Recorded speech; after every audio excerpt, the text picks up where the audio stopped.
Hello students, how are you all? I hope this video finds you well.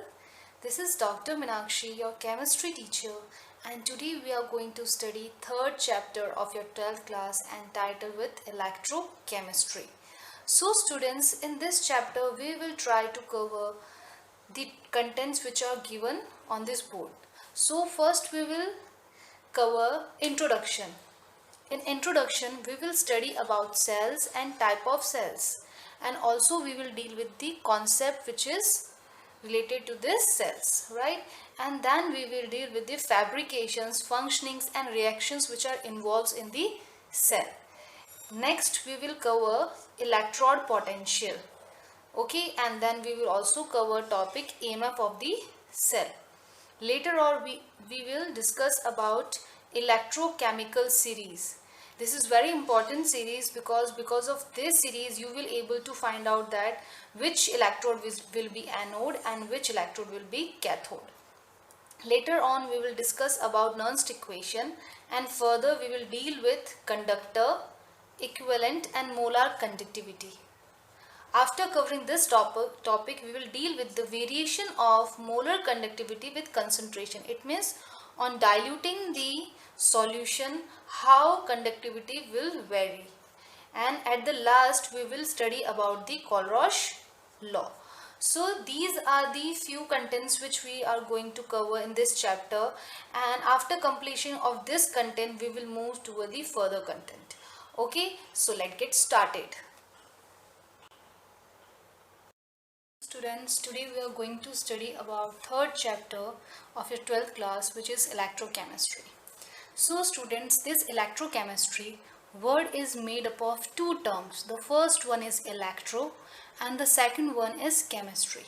So electron deals with the flow of electrons and the chemistry term deals with the chemical reactions. So students, you know, when electrons flow, they will generate electrical energy, electricity. So when electron will flow, they will generate electricity, or we can say electrical energy, right? And when chemical reaction take place, then chemical energy is involved in that. So here I can write it as a chemical energy. So basically this term electrochemistry deals with the two terms electrical energy and chemical energy. Now what is definition of electrochemistry? These two terms define the definition of electrochemistry. So electrochemistry is a branch of physical chemistry. It is a branch of physical chemistry which deals with interconversion of electrical energy into chemical energy and chemical energy into electrical energy. So students, in this we will deal with the interconversion of electrical energy into chemical energy and chemical energy into electric energy. So the branch of physical chemistry which deals with interconversion of these both energy is called electrochemistry. Now students, here two term is given, electrical energy and chemical energy. If you want to convert electrical into chemical and chemical into electrical, you need some source. Some source is required, right?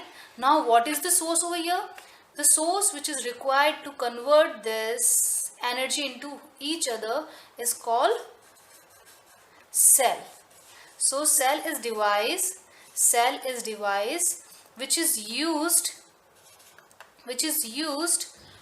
in the conversion of electrical energy into chemical and chemical energy into electrical. So this is the brief introduction of electrochemistry. Now students, you know that in this electrical is converted to chemical and then chemical is also converted into electrical. So in this two type of conversions are taken place. So in this two type of cell will be involved. So let's see the type of cell which involves the conversion of electrical into chemical and chemical into electrical. So students, let's move to the type of cells. I have already told you that in this two type of conversions are taking place. So cell will be also of two type. So let's see the type of cells.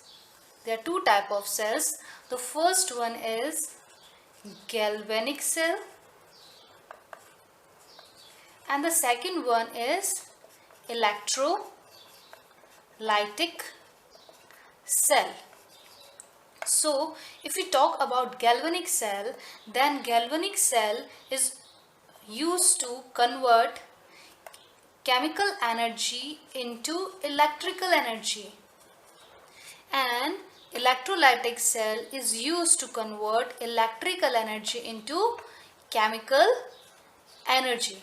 So there are two type of cells. The first one is galvanic cell, which involves interconversions, which involves the conversion of chemical energy into electrical energy, and electrolytic cell involve the conversion of electrical energy into chemical energy. Simple.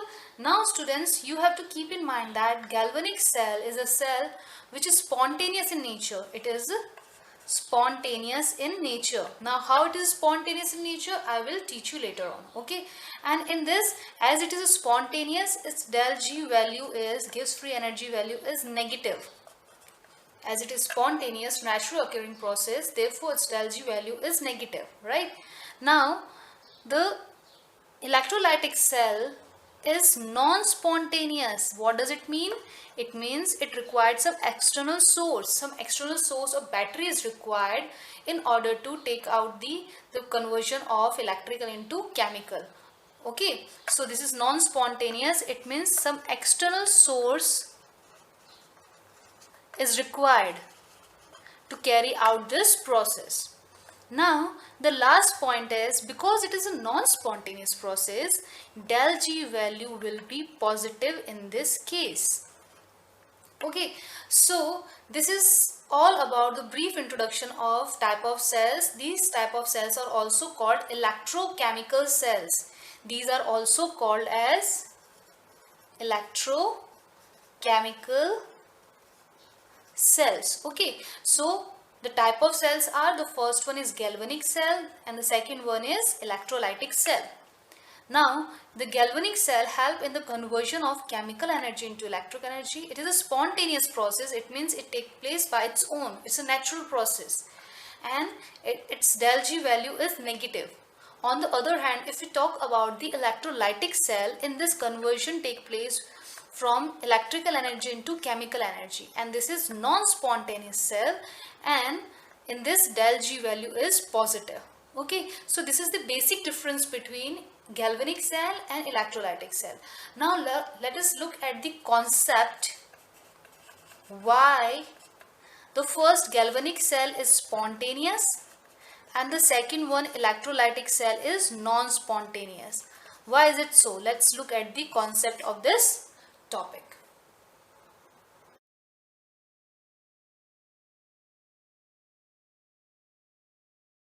So students, let's see the concept. Now, if I talk about the galvanic cell, I told you that galvanic cell is a spontaneous cell. It is a spontaneous cell, right? It means in this reaction take place by its own. Now how does it take place? Let us see. See students, for example, there are two reactant A and B. There are two reactant A and B, right? Now this A have tendency to lose electron and B have tendency to gain electron. Right, so this will easily lose its electron and B will easily gain electron. This reaction together said as redox reaction, because losing electron is called oxidation reaction and gaining of electron is called reduction reaction, right? You have already studied in class 10th. So the oxidation reaction and redox reaction both are taking place, so this is also known as redox reaction. So in this, one want to lose electron and another one wants to gain electrons. So while losing and gaining, flow of electron take place, right? So you know that when A lose electron and B gain electron, in that case chemical reaction is taking place, right? Redox reaction, that is chemical reaction is taking place. So chemical reaction will involve as chemical energy, right? Chemical reaction will involve as chemical energy. So in this chemical energy is generated, right? Now because of this chemical reaction, because of this chemical energy, what is taking place? Flow of electron is taking place. And as flow of electron is taking place, you know that when electrons flow,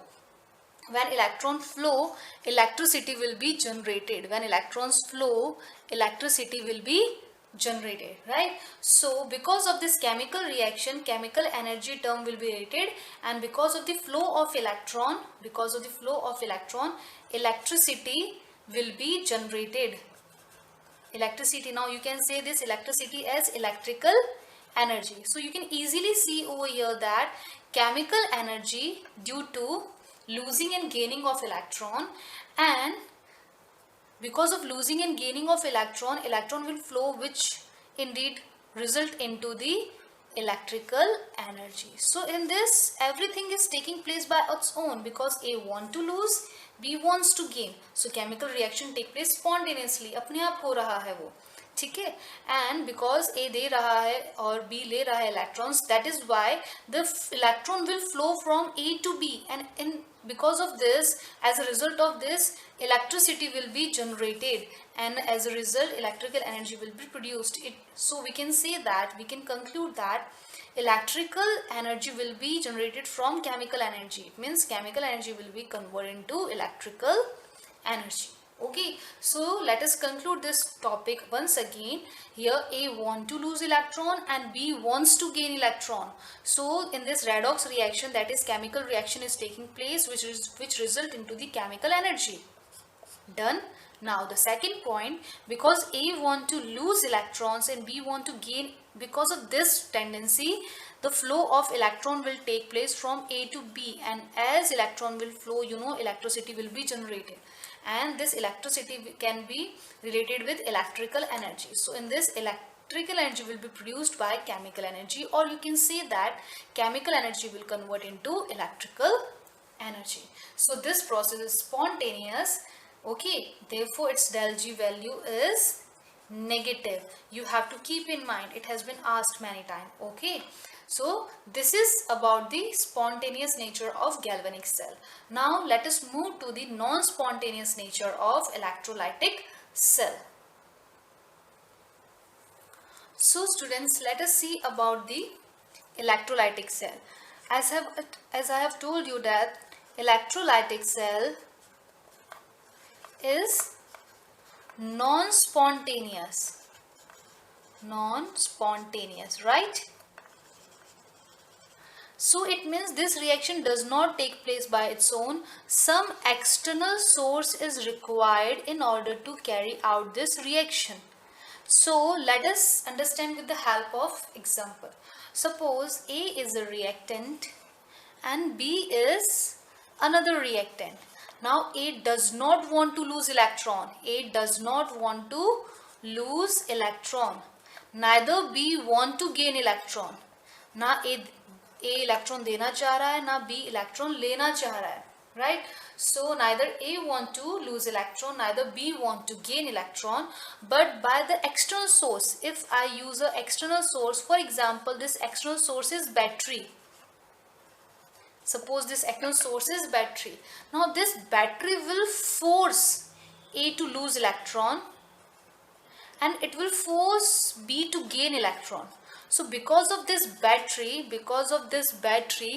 A have to lose electron, because battery is forcing A to lose its electron, and B will gain electron because battery forcefully trying to battery is forcefully trying that B should gain the electron, right? So in this way, A does not want to lose, B does not want to gain, but because of this external source battery, A will lose electron and B will gain electron forcefully. So in this, you can see that some external source, energy source is used, right? So because of this battery electrical energy, chemical reaction will take place. that is redox reaction will take place. One will lose and another will gain, right? So this reaction is not taking place by its own. In this battery, that is electrical energy is forcing two chemical reaction take place. So this battery is forcing A to lose and B to gain. So because of this electrical energy, the redox, that is chemical reaction, will take place. In short, we can say that in this electrical energy will convert into chemical energy, and in this we have used some external source. So this is a non-spontaneous reaction, right? And in this, del G value will be positive. You have already studied in thermodynamics that non-spontaneous reaction, del G value is positive. So this is the concept of spontaneous nature of galvanic cell and non-spontaneous nature of electrolytic cell.